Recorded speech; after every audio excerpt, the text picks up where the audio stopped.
Bienvenue à cette grande édition du journal en langue française. Vous êtes en compagnie de Patrick Nyiridandi. Tout de suite, les titres de ce journal.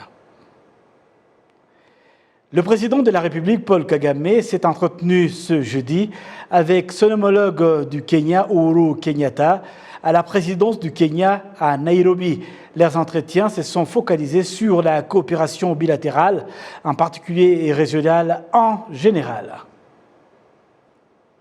La ville de Kigali, en collaboration avec le Centre biomédical du Rwanda, a lancé une campagne visant à rapprocher les vaccins contre la Covid-19 de la population par le biais des cliniques mobiles. Environ 82 millions de francs rwandais ont été versés aux cultivateurs victimes des désastres pendant la saison culturelle 2022. En guise de compensation dans le cadre du programme du gouvernement visant à souscrire à l'assurance de produits agro-pastoraux.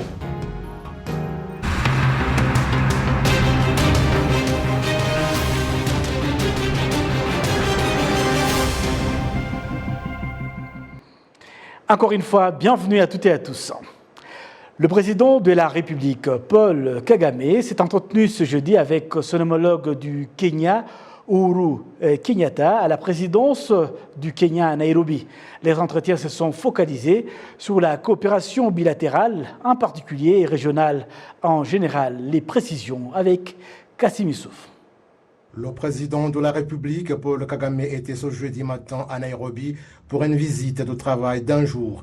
Le chef de l'État a été accueilli par son homologue Uhuru Kenyatta et ils se sont entretenus sur la coopération bilatérale, notamment sur les échanges et le transport des personnes et des biens. Les deux dirigeants sont en outre revenus sur les défis auxquels la région et l'Afrique en général sont confrontés. La présidence de la République du Kenya a déclaré que les deux chefs d'État se sont engagés à collaborer afin de trouver des solutions durables aux conflits observés en Éthiopie, au Soudan du Sud et en Somalie, soulignant que le Rwanda et le Kenya vont davantage prendre les devants et œuvrer pour qu'il y ait des négociations de paix entre les parties en conflit. Le président de la République, Paul Kagame, a par ailleurs fait observer que les entretiens qu'il a eus avec son homologue du Kenya étaient importants, même s'ils n'ont duré qu'environ 1 heure, ajoutant qu'ils ont parlé de beaucoup de choses.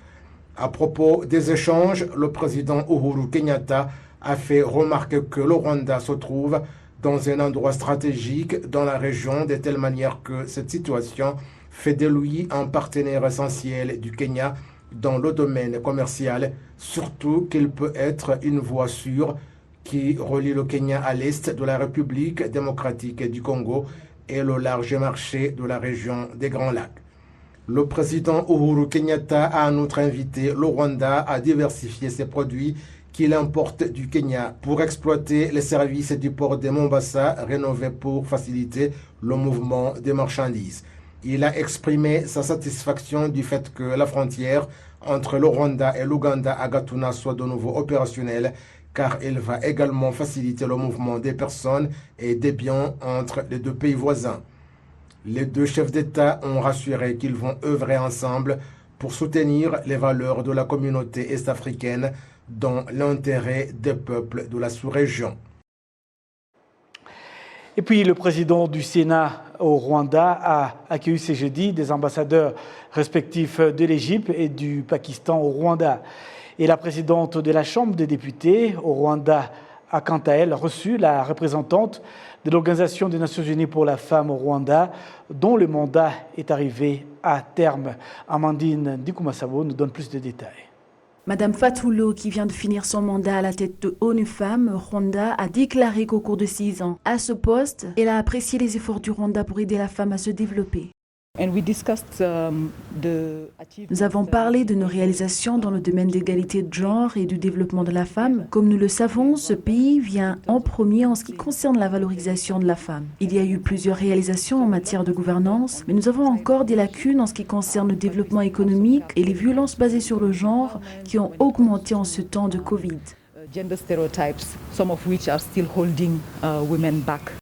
L'honorable Donatilla Mukabalisa se réjouit de la manière dont l'ONU Femmes a aidé les femmes, en particulier celles qui font partie du Parlement rwandais.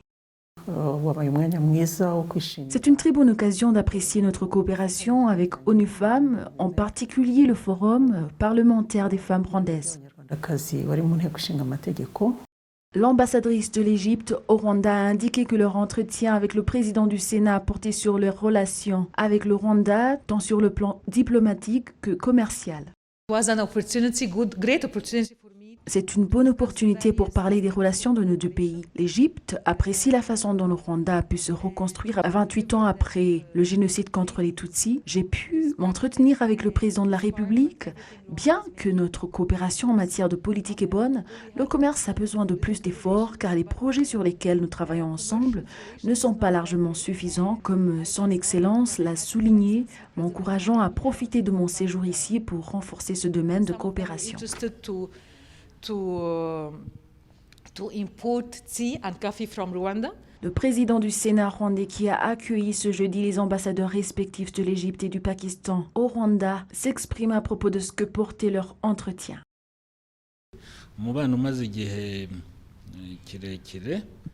Nous avons une relation de longue date et solide. L'Égypte est un pays riche d'Afrique du Nord, comme vous le savez tous. Nous sommes reliés par le Nil, c'est pourquoi le Rwanda est considéré comme la source du Nil. Il y a aussi de nombreux projets sur lesquels nous sommes en train de travailler, que ce soit dans le domaine de l'éducation, du commerce et de la sécurité. Le Rwanda, le Pakistan et l'Égypte coopèrent dans divers domaines, notamment le commerce, l'éducation et la sécurité. Il y a 8 ans, le Rwanda a coopéré avec l'Égypte dans le commerce à travers un programme appelé Smart Egypt. Les projets de l'Égypte au Rwanda sont d'une valeur de 29 millions de dollars américains. La ville de Kigali, en collaboration avec le Centre biomédical du Rwanda, Arabici en sigle et en anglais, a lancé une campagne visant à rapprocher les vaccins contre la Covid-19 de la population par les biais des cliniques mobiles. Cette initiative est fortement appréciée par la population car ils ne sont plus obligés d'aller à la recherche du vaccin et c'est le vaccin qui vient vers eux.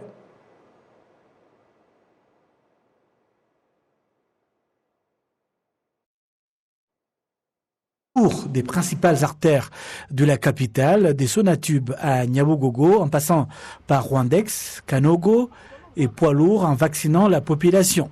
Cette dernière a reçu la première dose de vaccin Covid-19, la seconde et la dose de rappel. Les résidents de Kigali sont heureux que les services se soient rapprochés d'eux dans la rue. Je venais de mon lieu de travail et je suis venu ici parce que j'ai entendu à la radio qu'ils distribuaient des vaccins à partir d'un véhicule mobile afin de faciliter le processus pour la population. Cela m'a donné envie de venir. Je suis très heureux de la qualité des services.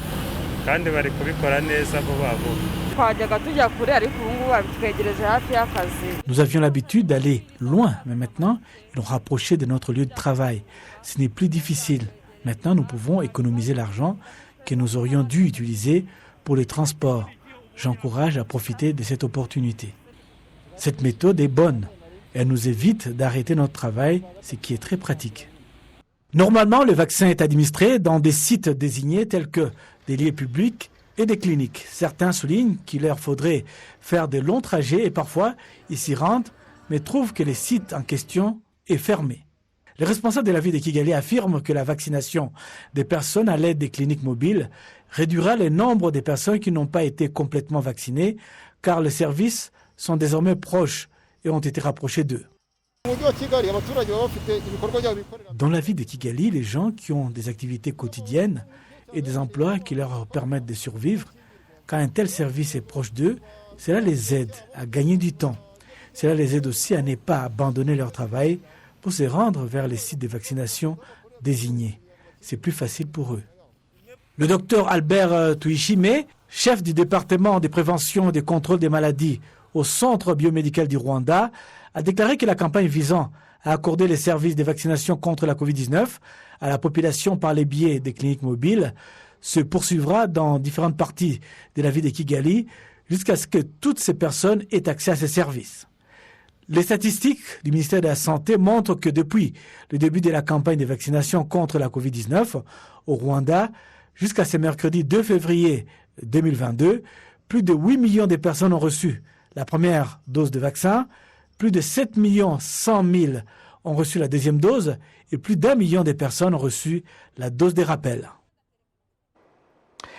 Environ 82 millions de francs rwandais ont été versés aux cultivateurs victimes des désastres pendant la saison culturelle 2022A en guise de compensation dans le cadre du programme du gouvernement visant à souscrire à l'assurance des produits agro-pastoraux. 400 hectares de produits agricoles ont en effet été endommagés. Les détails avec Kassim Issouf. Les cultivateurs victimes des catastrophes naturelles sur environ 400 hectares ont reçu ce jeudi une compensation d'environ 82 millions de francs rwandais. Ces cultivateurs avaient souscrit à l'assurance des produits agro-pastoraux pendant la saison culturelle 2022A par l'intermédiaire du programme Tekana. Ceux de la province de l'Est, notamment Muyango Pita et Rugwizangoga Élysée, ont apprécié cette activité. Le directeur général de la société d'assurance de la BK, Alex Vahizi, et son homologue de la Sonarwa affirment qu'ils respectent leurs engagements vis-à-vis de leurs clients et qu'ils suivent de près les cultivateurs pour éviter des pertes. Le gouverneur de la province de l'Est, Gassana Emmanuel, indique qu'en tant que dirigeants dans différents organes, ils vont davantage inviter les cultivateurs à souscrire à l'assurance de leurs produits. Les statistiques du ministère de l'Agriculture et des Ressources naturelles révèlent que depuis que le programme Tekana a été mis en place en avril 2019, les cultivateurs ont reçu en compensation de dommages subis environ 672 millions de francs rwandais et les éleveurs ont reçu environ 470 millions de francs rwandais. Un prêt de 2 milliards 24 millions et 970 345 francs rwandais a été accordé aux cultivateurs et le gouvernement a déjà accordé environ 591 581 276 francs de subsides. Et puis les habitants du district de Gicumbi qui vivent dans les zones frontalières sont satisfaits des infrastructures mises en place qui leur permettront de se développer et de réduire les longs trajets qu'ils effectuaient pour se rendre dans les pays voisins dans le cas de s'approvisionner d'une manière ou d'une autre. Cela a été annoncé lors d'une visite du ministre de l'administration locale dans cette partie du pays. Le récit d'Amandine Dikoumassao. À l'école technique et professionnelle de Mkarange dans le district de Gicumbi, les jeunes acquièrent des compétences professionnelles et techniques, notamment la construction et l'électronique. C'est une institution qui est mise en place depuis 3 mois et qui compte aujourd'hui plus de 200 étudiants.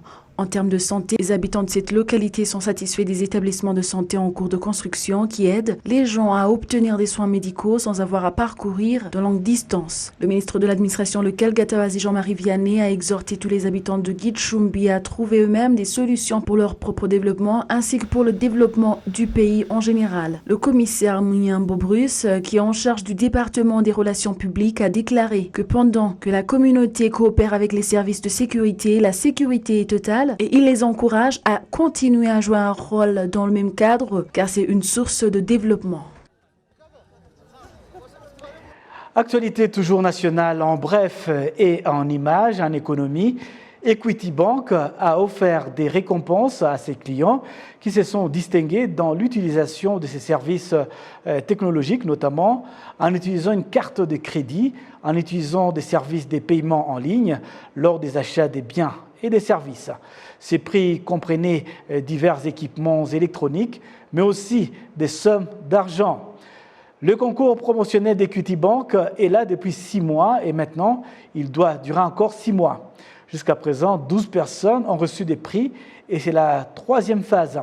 L'un des gagnants, dénommé Montagnier Franck, a affirmé à Arabier que les services en ligne d'Equity Bank l'ont beaucoup aidé dans son travail. Les responsables des paiements et des canaux numériques chez Equity Bank Rwanda, Jean-Jacques Kajuga, affirme de son côté que depuis le début du concours des promotions, le nombre d'utilisateurs de la technologie a augmenté de 90%. Actualité nationale toujours, mais cette fois-là avec en voie donc en bref, toujours en bref et en image, le fait que des groupes d'unité et de réconciliation soient majoritaires, composés de jeunes et d'adultes qui ne peuvent plus participer aux activités de développement est l'un des défis relevés par les sénateurs de la Commission du bien-être social et des droits de l'homme qui leur ont conseillé d'encourager les jeunes à se joindre à ces groupes. La visite des associations de groupes d'unité et de réconciliation a pour but de découvrir les réalisations d'un côté et les défis qui existent encore de l'autre côté pour voir comment trouver une solution durable. Ces groupes dérouillés ont montré aux sénateurs que leur initiative a apporté une aide aux rescapés des génocides perpétrés contre les Tutsis en termes de logement et les projets rentables d'apiculture. Le sénateur Abineza Faustin s'est dit satisfait de la façon dont la communauté vivait, les assurant que les défis auxquels ils étaient confrontés sont relevés le plus tôt possible. C'est donc avec ce rappel des titres que nous allons boucler complètement cette édition au nom de toute l'équipe qui m'a accompagné tout au long de ce journal. Il y avait à la prise de vue Désiré, à la prise des sons c'était Emmanuel, au graphique c'était Guissa, au mixage vidéo d'Idacienne, l'ingénieur de cette antenne c'était Albert, à la direction de cette édition c'était Janvier Karangwa Moulenzi et au contrôle de l'antenne Caritas Ndikumana. Merci donc à cette belle équipe et excellente suite de programmes sur la télévision rwandaise.